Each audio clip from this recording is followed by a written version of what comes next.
आंनि न'खरावथ' समायसाया आंनि मेसेजआ 13 थारिख सेप्तेम्बरनिफ्रायनो गैया।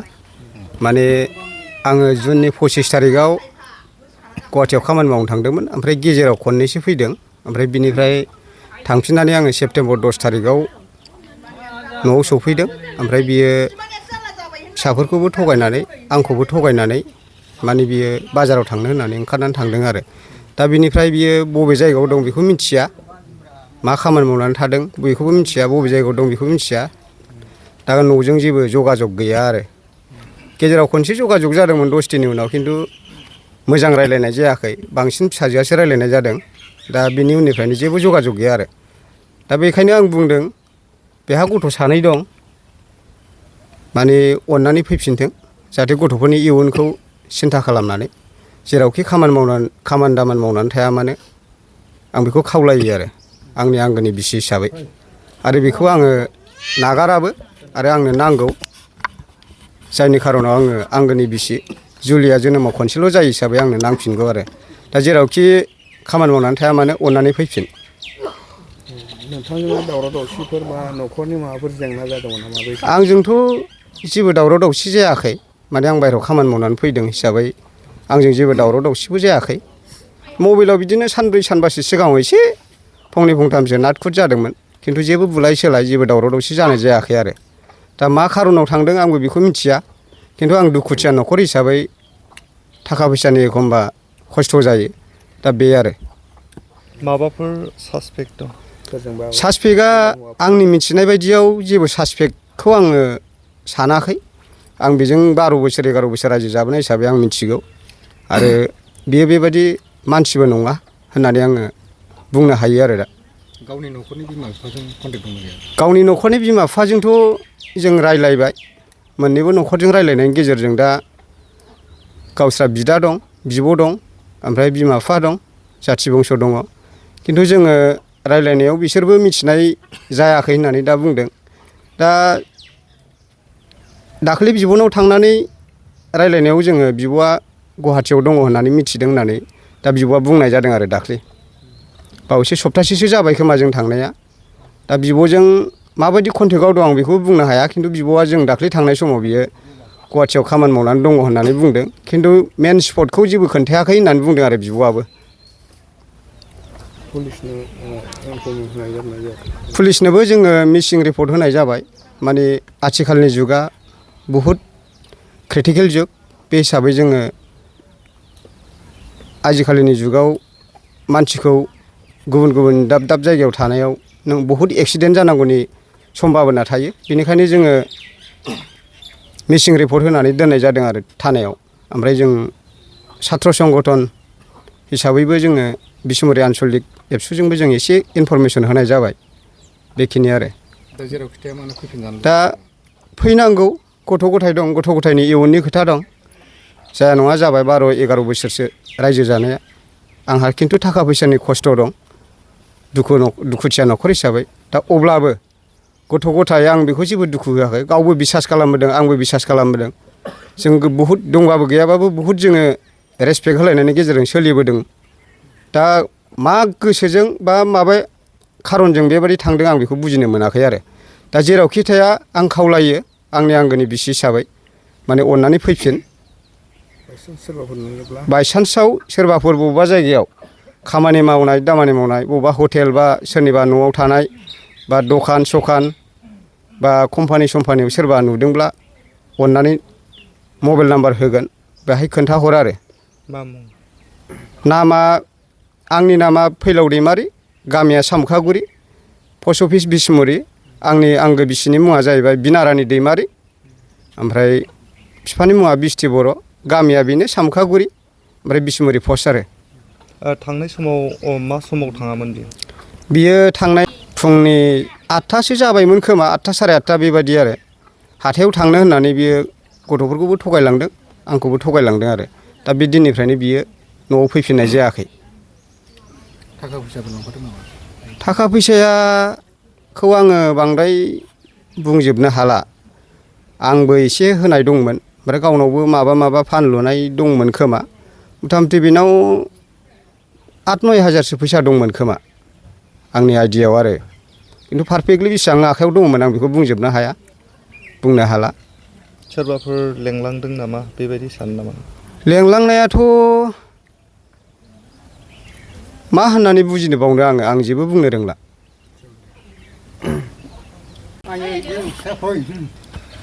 नोंनि बिमाया गुबुनाव खारनानै दंहैयो नों औ नांफिनगौ मा बुंनो नागिरदों नों दा मा खावलायनो लुगैयो बिमाखौ जेरावखि थाया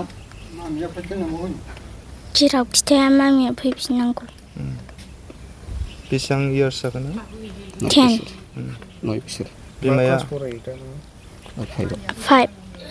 मामिखौ गोसोखाङो ना खाङा नोङो खाङो मा मुं प्रेमिका दैमारि बिमाया नोंजों माबाफोर रायज्लायहरदोंमोन गेजेराव फनजों रायज्लायहरदोंमोन मा होनहरा बेलाय स्कुलाव थांबाय थानो स्कुलाव थांबाय था होनदों नों फैफिनना होननानै सोंहराखै नों सोंहरदों मा होना ओमफ्राय खोन्थाहराखै खोन्थाहराखै दा बिमाखौ नोंनो नांफिनना फैफिनजानो लुगैना लुगैया नोङो फैफिनजानो लुगैयो नांफिनगौ बिनारानि दैमारिनि बिहाव बे फैलाव दैमारिनि बिफा आं बिनारानिखौ बिहामजो हिसाबै दुर्गा होननानै गाबज्रियो जे दुर्गा से जोंनि न'खराव जि परिबेसा जालांदों बियो मोनसे भुल परिबेसजों जादों जे मानसिनाव जेब्लायबो भुला थाखायो आंनावबो बिमा बिफा हिसाबै भुला थागोन बा नोंसिनावबो फिसा हिसाबै भुला थागोन दिनैनि दिनाव जे भुल जानायावनो न'खरखौ गारनानै नोङो फिसा सानैखौ बैसोमुथियाव हान्थु खरायनानै थैयै अरै जोनोम होबाय बे जोनोम होनाय फिसाखौ नोङो गोदाव सोराव गारलांनानै मावरिया खालामनानै थांनायाथ' बेयो जुक्ति नङा नों जेरावखि थाया जायजोंखि थाङा दिनै जों बुजिनो हायाखै हमनो हायाखै सोरबा हौवाजों थांनानै दंब्लाबो बबेबा जायगायाव खामानि मावनानै दंब्लाबो सोरनिबा न'आव दङब्लाबो नोंनि फिसाय आरो नोंनि फिसाफोरखौ अननायनि गेजेरजों आरो बेखौ जोनोम होनानै सिक्खा दिक्खा खांनांगौ फोरोंलांनांगौनि खाथेरथायाव नोङो सासे बिमा जानानै न'आव फैफिननांगौ आरो जोङो भुलखौ सुज्रायजोबगोन बे भुलखौ सुज्रायनायनि गेजेरजों जोङो मोजां रोखोमै रायजो जालांगोन मानसिनि जिउआव सब समाय माने साफ्रोमनिबो खाफालाव थाखायै फैसायै संसार जानाय थाया बिब' बिनानावजोंबो सोरहाबा धनि जायो सोरहाबा गलाम जायो दिनै नोंनि खाफालावनो गरिब न'खरावनो उजिबायबा फिसायखौ मोनबायबा नों बेखौ गासैबो नेवसिजोबनानै नोङो न'आव फैफिननांगौ आरो फिसा फिसौखौ फोरोंफैनांगौ फिसा फिसौखौ खांफैनांगौ गावनि फिसायजों रुजु रुमुयै रायजो जालांनांगौ दा आं बेखिनिखौ बुंदों आरो जायफोरा बे गासै जोंनि बुहुमनि सारा इन्डियानि रायजो राजानि सायाव आं बेखौनो खावलायगोन दिनै बियो बबे जायगायाव दं हयथ' 2 मासानो जानोसै 13 सेप्तेम्बर खालि ओंखारलांदों आरो नै नभेम्बर सेप्तेम्बरनि 13 जाब्लानो 2 मास जानोसै दा बियो बबेबा बेंगालर बबेबा मुम्बाइ बबेबा गुजरात बबेबा कर्नाटकफ्रावबो थांनानै खामानि मावनो हागौ कम्पानिफ्राव अब्लाबो बा गुवाहाटियाव था बङाइगावआव था जेरावखि थाया मानो बै कम्पानिनि मालिकफ्रा बै मानसिफ्रा बे गथ'खौ नुयोब्ला बिनारानि दैमारिहा एड्रेसजों मिलायोब्ला जोंनो खोन्थाहर आरो नोंथांमोना बे गथ'खौ हमनानै दोन जोंनो खबर हो माने जोङो बेखौ लायफिनगोन आरो बियो निस्सय फैनांगौ आङो बिनि न'खरनि बिमा बिफा बिदा बिनानावखौबो आं रिकुवेस्ट खालामगोन जे बे गथ'खौ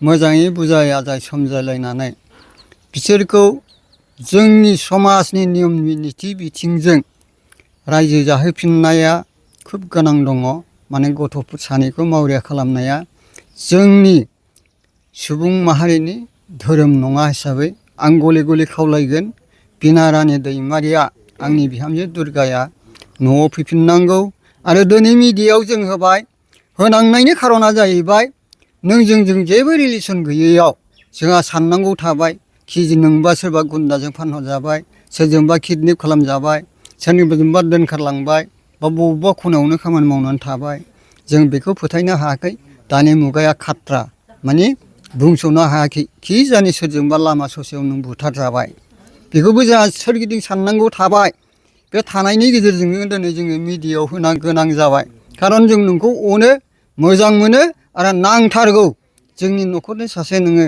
आगोमा अनजिमायाव गोलैखानाय सब किसु नोंहा जोंनिनो डकुमेन्टस NRC आवनो होन भटारावनो होन आधार कार्डआवनो होन दिनै बे न'खरनि आरो हा हुनिबो नोंहा मोनथाय दङ जेरै नोंनि नामा मोनथायाव दंखायो बे हिसाबै जों नोंखौ खोमानानै लानो हाया आरो नोंबो जोंखौ नागारनानै थांनाया थिग नङा दिनै नोङो भुल बे भुलखौ जों सुनो बे भुलखौ जों सुस्रायलायनो